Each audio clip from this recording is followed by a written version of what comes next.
Okay, so now from here, I can get out of that. I can go to CNC rotate. It asked me to restart it. That's fine, we're gonna restart. So from here, this machine is off right now. I have to undo the e-stop for the machine.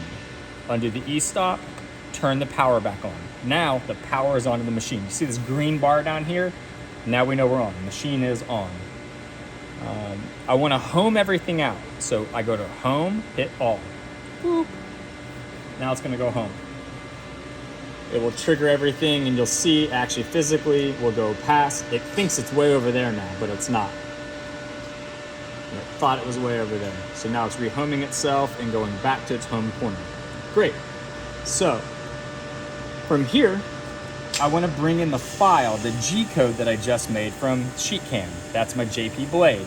It saved it right to the top because it's set for date modified. So JP blade was my part. I want to select it. So there's my part. However, it's way up there right now because that's where my last set point was. So now I want to move my cursor over and notice here, I can't really see where the tip of my tool is very well. So if I go here to process and turn on my laser, it gave me crosshairs. So now I can send it over to where I want to be, and I can now set that point as my start point. Let's back it up just a touch.